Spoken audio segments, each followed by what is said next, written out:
Hey, how's it going? Jeff Lerner here, and I want to talk about whether or not you should get a mortgage to buy a house. Obviously, home ownership is kind of the dream of most people, and it gets played up almost like a rite of passage for being an adult or being a mature, successful person. And everybody's seems to be on board with this, like, let's get a mortgage, let's buy a house thing. I'm going to take perhaps a controversial position that for most people, getting a mortgage to buy their personal residence, their home that they're going to live in, I'm going to suggest that that's not the best idea for most people. Before I get into why that is, I want to take a step back and really just talk about debt in general. Debt is a tool. It's neither good nor bad. It's simply, is it the right tool or is it the wrong tool? And I think that particularly Americans and certainly Western kind of capitalist countries, the developed world, but especially America, which is my frame of reference, we have I think a distorted idea of debt, and we want to sort of value judge it as a good or bad thing. But I think it's really misunderstood. Just the United States alone has $14 trillion in consumer debt.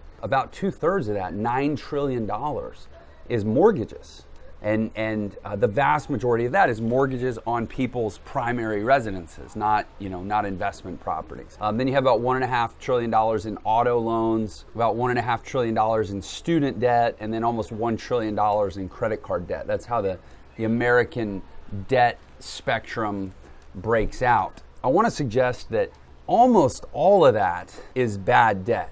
If you're watching this video, statistical probability is, because if you're American or really anywhere in the world, statistical probability is you're part of those figures. You have debt. Maybe you have an auto loan. Maybe you have a mortgage. Actually, probably statistically have credit card debt, and very likely also have student debt. Everything I just described for the most part is bad, and I'm gonna defend my position about the mortgage. But first of all, credit card debt, disaster. Get rid of it. I guess there are isolated cases where if you get access to the right promotion, it can make sense. But generally speaking, any kind of revolving debt, credit card debt that you get at a furniture store or an electronics store to buy your big screen TV or whatever, this stuff is just a disaster to be avoided like the plague.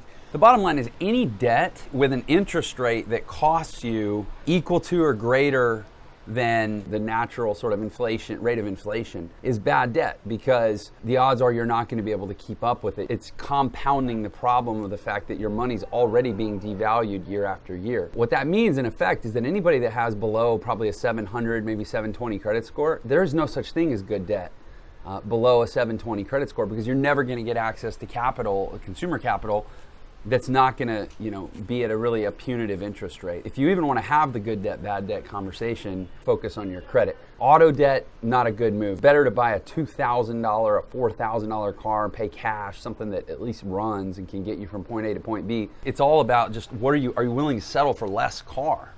It's almost like an ego thing. We're trying to go for something that's maybe not as junky as what would be smart, which is to pay cash for something we can actually pay cash for and have no payment. So auto debt, never a good idea. Student debt, I'm not a fan of student loans. I think that the educational system's largely become a racket. You look at the way costs have gone up for higher education and compare that to most of the jobs that people work now that are the best jobs, they either didn't exist or they've changed so much in the last 10 years, that the education, that the people that hold those jobs, the education didn't really correlate to the job anyway. They're having to get continuing education, usually through their employer, in order to even stay qualified for those jobs. So I think that the concept of investing six figures in a college degree at this point, and you just look at the stats. I mean, look at how many people either graduate from college and can't get jobs, graduate from college and they didn't even major in whatever they want to do. I majored in jazz piano in college, but I was able to pay for it.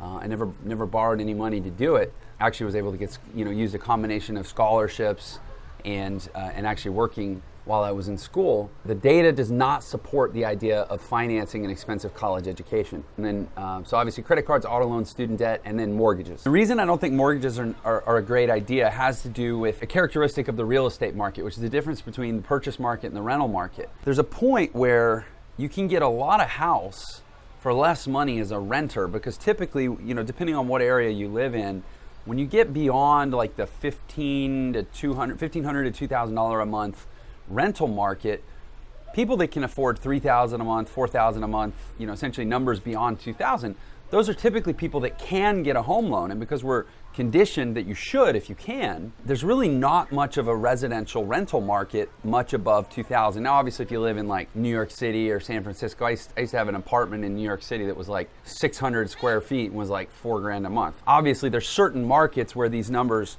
change, but there's always a point where you get beyond sort of the cap of the rental market and you're basically into, all the people that can afford it can basically afford to get home loans. And so there really is no rental market. And what that means is, let's say you want to buy a $500,000 house, you're basically going to have to get probably a $3,000 to $3,500 a month mortgage payment, but you can usually rent a $500,000 house for probably more like maybe $2,000 a month. Now you don't have to pay the taxes, you don't have to pay homeowners insurance, you probably need to get renter's insurance, but that's significantly less.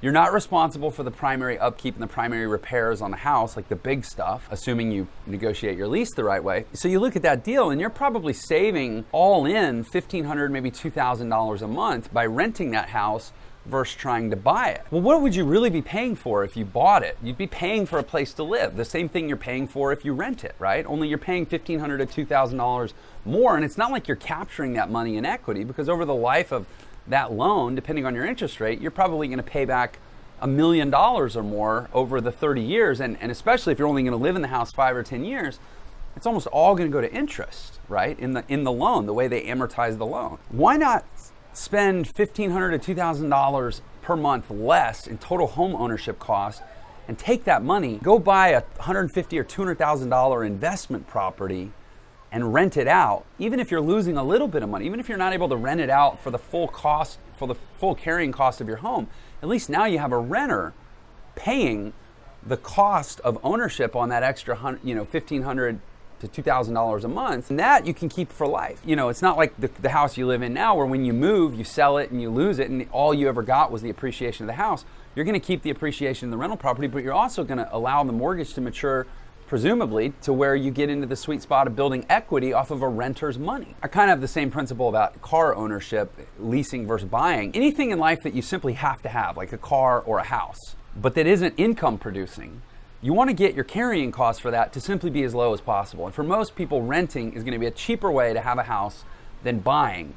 And then if you're really want to go get a mortgage, take the difference in what you're saving and use it to go get a smaller mortgage on a rental property. I started doing that in my early 20s, and I did not have a lot of money in my early 20s. I was a jazz piano player, musician. I was a music major, and I was in college, and I was able to kind of get my foot in on some cheap rental houses, and I still have them almost 20 years later. And it's just free money now. And I was renting cheap apartments at the time. If I had this was in the 90s, if I had $1,500 a month to go buy a house with, instead I rented a $600 apartment and I bought a cheap rental house. And even if I had to pay an extra couple $100 a month, I had a renter carrying most of the cost. And now 20 years later, I have assets that produce free money, and I've been able to buy more since then. Still, at this point, I own over 20 rental properties. I don't own my house. I rent my house because I have a I don't know what it would appraise for, probably a little over $1 million house that costs me what it would probably cost to buy, maybe a $400,000 or $500,000 house.